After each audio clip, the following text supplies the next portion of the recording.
Okay, let's talk transfer now. Dimitri Payet, remember when he said he wasn't going to play, and Slaven Bilic said, okay, since you want to go, you have to go. But somehow the club owner actually didn't want to let him go. That's right. But for peace to reign in the squad, they had to let him go into Marseille for £25 million. Now, he joined West Ham for £10.7 million in 2015, scoring 12 goals. This season, he has scored just 3. So he hasn't been prolific, so to speak. But then when he says he refused to train, he's injured, you know, the town Trump he was training, Slaven Bilic said, okay, just go back to where you're coming from. That's the right thing to do. Don't keep an aggrieved player. And I think Payet has been... he's been rude to West Ham, I must confess. And Cecilia, you know, and he went on Twitter, posted a photo saying, he wrote it in French, but it means we are going home, you know, and he was still telling the English press, look, I'm excited, I'm leaving. In his first spell at Marseille, he scored 15 goals in 72 appearances. We've seen it brought some, you know, brilliant plays to West Ham, but look, character is very much needed to achieve success. You know, he even took a pay cut, you know, to go back to Marseille, rejected offers from China because he knows the British press, they were waiting. Oh, you leave West Ham to go and play. So he went, he took it back home. Let's see what this move can do for his career. Maybe it's just like a ploy, you know. He wants to go to Marseille first, then from there he goes to China. I think the flights will be longer. But it's okay. Dimitri Payet has left West Ham. He has gone to the club he left for West Ham, Marseille. Yeah, that's what it is. He arrived at the club he left in 2015.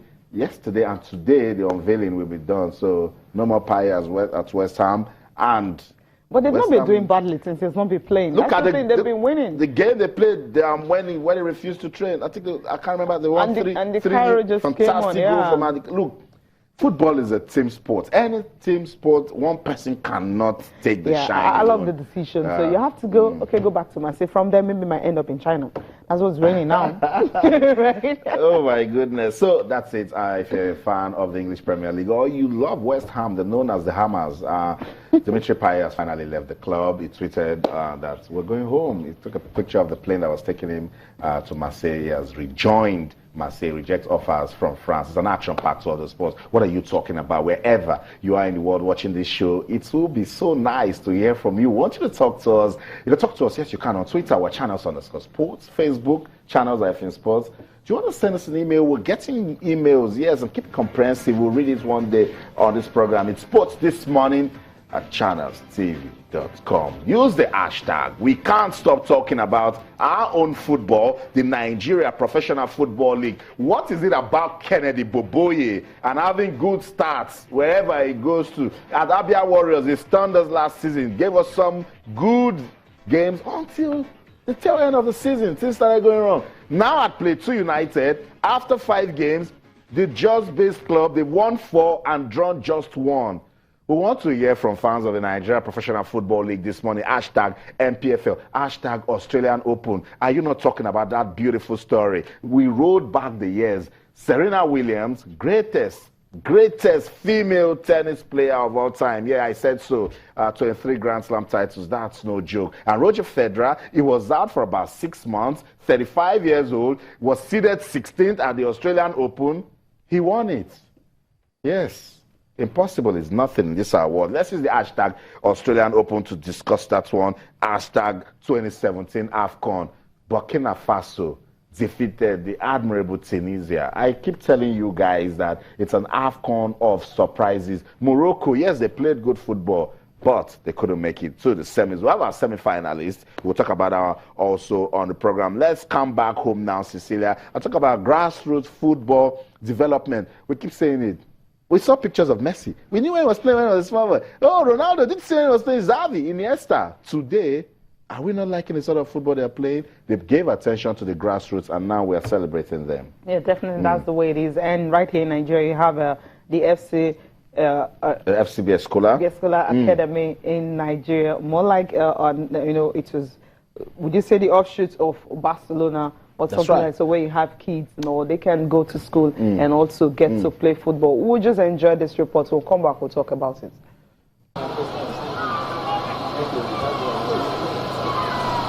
They're young, but they have big dreams. These kids dream to play football and someday become superstars like these professionals, particularly this guy, Lionel Messi. Well, the FCB Escola Soccer School in Lagos, a football academy operating with Barca values, can turn those dreams into realities. It's the first school in Sub-Saharan Africa, here in Lagos, and the objective is to explain how we train in Barcelona, to show to the Lagos players or to the Lagos kids which is our methodology and our way of training. Under the supervision of Bernard, this academy have trained coaches who are committed in ensuring these upcoming stars become superstars. If I continue to improve my form, I will maybe get invited to La Masia and then maybe progress through the teams to the cadets, juvenile, Barcelona B, and then to the first team. I've learned how to receive from the father's foot, how to control the balls, and how to pass.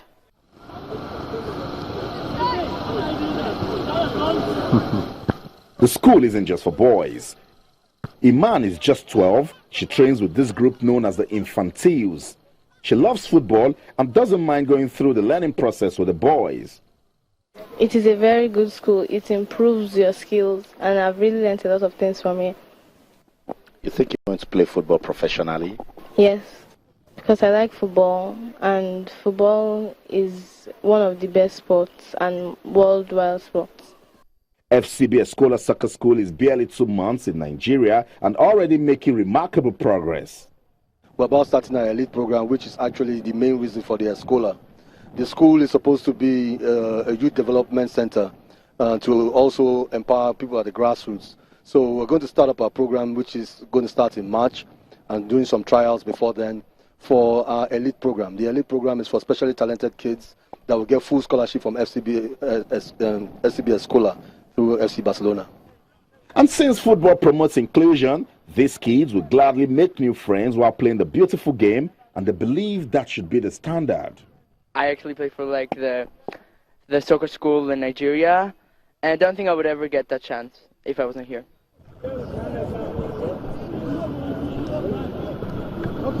One of the guiding principles of the FCB Escola School is to teach Barca values. And that's what these guys are learning as they go through the basics of football. Yes, it is still young in the country, but let's monitor this project closely, because with a platform such as this, under the guidance of the admirable Barcelona Football Club of Spain, some of these guys might just find their way into the Super Eagles of Nigeria. From the FCB Escola School in Lagos, Austin Okonakpan, Channels Television News. Not just the Super Eagles, because I've seen those guys, and of course that young guy there, actually, I mean, that's a Super Falcons player in picture. So have not just some of them, maybe most of them, because you know when you start at this age, it's beautiful. You know, this academy is modeled after the famous Barcelona Academy and all that in Spain. So they're using the same thing. I saw the pitch, the way it's divided. That's the way the likes of Messi. That's the way they still train. So it tells you that whatever techniques and tactics these guys are learning at this age, they're going to grow with it. So by the time they are 17. 16, you can be having some of them playing for the national team because of the way they've been able to progress all through. I saw kids that's from 6 to 8. I saw kids from 10 to 11, and they already understand why the cones are placed on the ground. You see, basics at this stage that they're teaching them, and they have coaches trained from FC Barcelona. Now, what this will do is they're not just telling these guys that you can learn football while you're in school. They are seeing pictures of Iniesta, Lionel Messi, Luis Suarez, Neymar. You know, it's everywhere where they're training. You know, look at David for instance, he's from Indonesia, and he's saying that from this academy, he can play in the B team in his country, and then from there, he says if he keeps his form. He understands he needs to keep his form. You see what the school is doing? And then he will go to Barca's B team, and then to the main team. I think they've got dreams, Cecilia, but there's already a platform, because if there's no platform, you'll just be talking. Yeah, because he talked about the elite. That's right. What does that mean? It means the starting of the program in March, they're bringing special footballers, special athletes to come and join the team. Now, they're not just coming to join, it becomes sweeter because they're going to receive scholarships to be part of the FCB Escola School right here in Lagos. So there's a guy out there, he's got talent to play football, but because of some disability and he's thinking he cannot, no. FCB Escola is saying, we'll get this child, we'll take care of this child can still go to school and play football and fulfill their dreams of becoming superstars. I think that's a big one, because that's the only way you can actually get kids off the streets, especially when they, have the opportunity to actually engage in what they really love. Now, Nations Cup is going to be the next point of call. Ghana and DR Congo, that game where somehow some teams are meant to be lucky, some are not. I would just say DR Congo were not lucky. I wanted to keep saying Matsepe dance, but somehow they just had that dance once. And Ghana, the Ayew brothers, had to ensure that DR Congo is the end of the road for them. We'll just enjoy the highlights, and Chinasea will join us later on the program. Stay with us.